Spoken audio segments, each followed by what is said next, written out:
Cheers.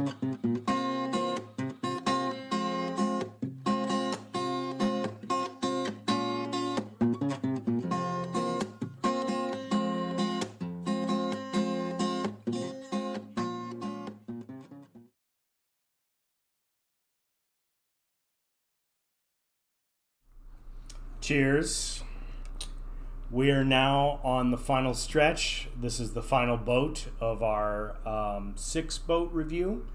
And tonight we're going to review the Carver 466 MY. And it is a 47 foot boat. And let's get going. So we're going to show you some pictures of the exterior first before we get into the video of the interior. This particular 466 is not the same one we looked at, but this is a really good photo we thought we would use to showcase the exterior. This particular model is very, very similar to the other aft cabins that we've seen, like the Meridians and whatnot. The only real difference, it's the same beam, same length, same draft, everything, with the exception of, in this particular one, I noticed it had a hard top on the Flybridge versus a canvas top, so that's always nice. Hard tops, way more waterproof, way more weatherproof, and I believe it actually had, we're going to see in the video, some climate control going on the Flybridge as well. So that's also kind of a nice feature. It's a really nice looking boat, moving in the water. This is the same boat from the rear, and similar to a Meridian 408, where you kind of have just the aft cabin and that's it. There's no back deck, there's no sitting area behind the aft cabin, and that's the same kind of concept with the Carver 466.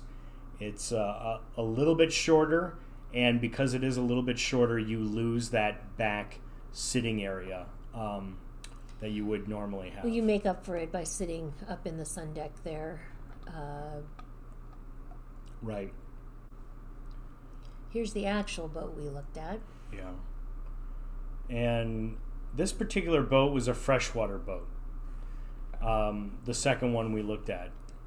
And I gotta say, there's a huge difference between freshwater boats and saltwater boats as far as like how clean and new they look.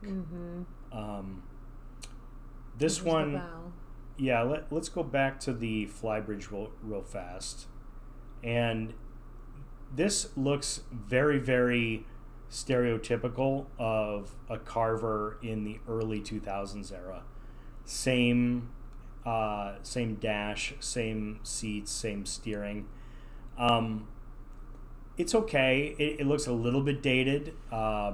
This is very similar to the helm we had on our 560. But this particular one was in really good condition. You can see there's a little bit of a sitting area back here, so you can have friends up on the Flybridge. The bow here was very, very similar. It really reminded me of the other Carver, the 570 we had. It was a little bit obviously shorter boat, but same kind of construction. I like fender holders. I mean, they're not hard to obtain, but I like when there's already things installed. And then I think we're going to go back on the rail here. And again, what did you think of the rails on this one? I thought it was right there. So between there and the end of the railing, there's only this safety rail that you've got to hold on to. It's just as treacherous walking through there as our old boat was. Yeah. This was nice. This was pretty spacious. Yeah. In this room here, there's a lot of cabinets, a lot of space. to store clothes, whatnot. So this was actually a very spacious, comfortable space, and there's a counter here that you could work on. Yeah, the thing that I like about the early 2000s Carvers is that they use real wood. Mm-hmm. It's not like particle board. It's not super cheap laminate. It's actually, everything feels solid. And although some of the fixtures are a little bit, dated, I really like the wood look of these early 2000 Carvers. Okay. Here we're going to go up from the aft cabin, up the stairs, and then to the left right here is a cabinet where the washer dryer is located. Yeah, there it is. And I think most Carvers have that location for the laundry, right to the left of the aft cabin steps. Again, really, really nice layout, I thought, in the salon.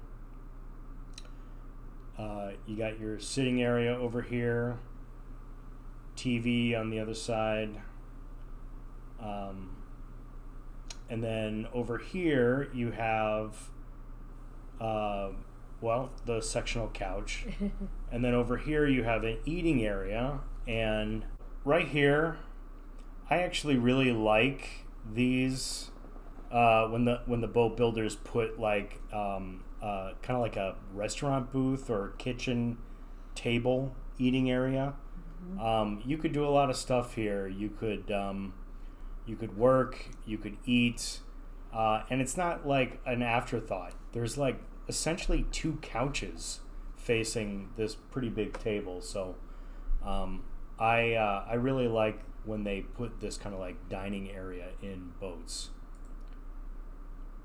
Moving on to the galley, pretty nice galley, a little bit down, like it's kind of in a pit a little bit, above or below the people in the salon.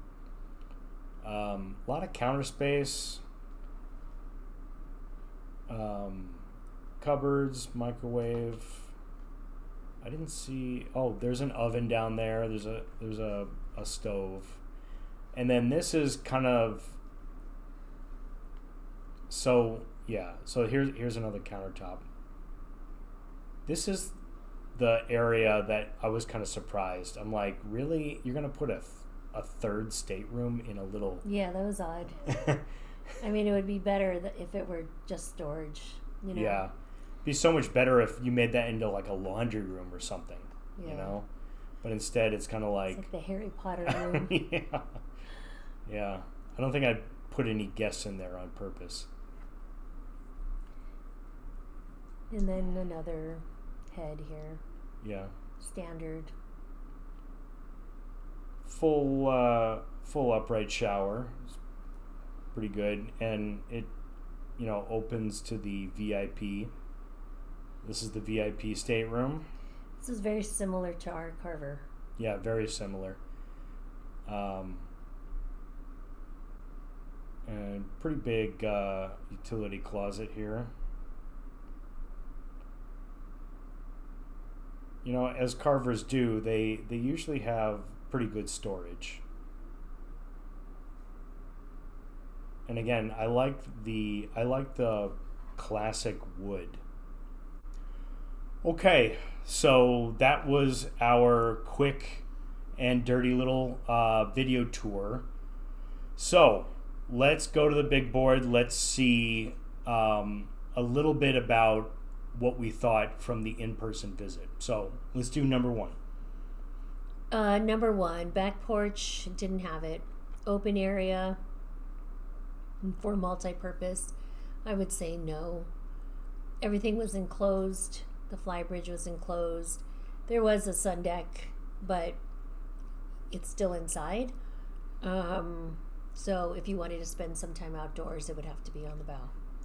Yeah, I agree. I'm a sucker, and I want to be sitting outdoors on a back deck, on a back porch type of area. And this one didn't have it. It has like a little utility swim step and then stairs, and that's it. So that one's a big X. We agree. Yeah. Number 2, 2 engines, diesel, check. 3,000 to 5,000 hours. This particular one did not have 3,000 hours, so it didn't capture the depreciation. I think it was like 1,400 hours or something like that. It does get 1 gallon per mile, probably upwards of 2, based on the engine and the weight of the boat. So we're going to let this one slide, and we're going to give it a check, even though it hasn't captured the depreciation. Number 3, what do you think? Number 3 needs to have multiple desk working spaces. It only had 1 space. A space you really liked, that is the booth and the kitchen. Yeah. But really, if we both had to work, we'd have to figure something else out.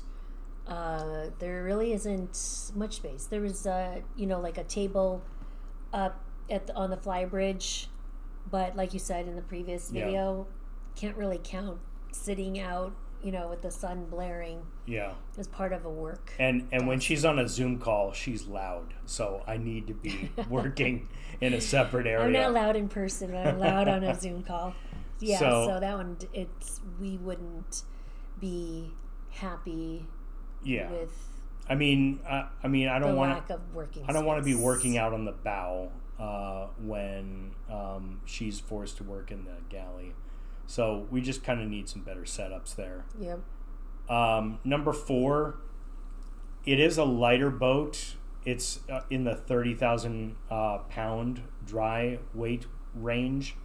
It did have bow and stern thrusters, so I didn't get to drive her, but I can just tell based on the weight of the boat and the brand of the engines and the size of the engines, it's going to be responsive with those size engines and that weight.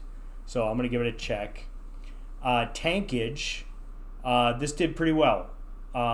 For the 400 miles of range, she has 480 gallon of diesel, and with 1 to 2 miles per gallon, she'll easily get 500 up to 900 miles in her range. 50 gallon holding tank, I believe she had 80, so passed that with flying colors. And then freshwater tank capacity, also north of 200 gallons as well, so check on this one. What about the storage for clothes, food, supplies? I think Carver does that really well. They even have the Harry Potter room you can convert to storage, so I think that's easily a check. I know we're getting off track a little bit, but I would totally convert that third Harry Potter room. I would put not only storage in there, but I'd put like a wine fridge, maybe a deep freezer for for long trips. There's stuff you could do with that room. I wouldn't put somebody in there. Yeah. Stairs between decks. This one, I guess you could put a check. There's not really too many ladders or stairs, really, just from the back deck up to the sun deck, and that was it. So I guess there's a check. 2 heads, at least one with a full shower. That was easy. It had both. Easy check. Let's talk about the galley here. It was not a large galley. There wasn't a lot of space for both of us to work in. It looked bigger in the pictures. And then when we were there, it looked like you're in an RV galley. Well, I was standing right next to that Harry Potter room, and there's not a lot of space next to me if you were to work there too. So the counter space would be really small, so that's a large X. Yeah. It has storage, but it doesn't have a lot of working space. And then number 10, space to maneuver around the boat. I think for the most part, the interior was fine. The staterooms were roomy enough. You could walk around the bed. The beds were all walk around. The salon was roomy. The galley was a little bit small and cramped, but I mean, for the most part, the boat was well designed on the interior. The exterior, it still bothered me that the railings are small, and I mean, I'm a big guy. I'm like 220, and if I'm walking on that railing, I'm holding on to every single railing because it's not allowing me to stand straight up and down. I'm like, I have to lean over the railing just to get by. Mm. And this is a problem, in my opinion, with the design of Carver's. They wanted to expand the salon, so they expanded the salon by like 1.5 feet, and they pushed out the wall of the boat so that it sacrificed space on the side rails. And I think I'd just rather safety. Yeah. I mean, if you think about it, safety is number one when you're on a boat. So, yeah, you know, it's nice to have all these other fluffy things like storage and whatnot, but safety really is the number one. And the railings, I mean, you know, there was the no railing for a bit of it, and then there's 2 railings. It just felt, even when the boat wasn't moving, a little unsafe. I mean, you're way smaller than I am, and you had a little bit of nervousness walking around the railings. And you know what? If I feel like I'm going to fall off the railing and we're just sitting in the slip, what is it going to be when you're out on the water? Yep. So agreed. So maybe that one should be a big X and not a half and half. Well, it's half and half because it's about the whole boat. So that was our final review of the Carver 466MY. This was our second boat that we reviewed that was a freshwater boat. And like I said at the beginning, freshwater boats just they show differently. They show like new boats, even though it's a 20-year-old boat. We'll see at the end of the day if the location far away from the ocean is going to be an issue in the grand scheme of things. Yeah, and if we can overcome some of the space challenges, I think we've outlined where to work. Can we get over the safety questions that we just talked about? So we'll see. Yeah, and it'll be exciting because we'll actually pick our loop boat finally. Yeah. And we'll launch into a whole bunch of other things like upgrades and fixes and planning activities. So looking forward to the next phase. So thanks for joining us this Friday night. Until then, cheers. Happy boating. Happy boating. We'll see you next time.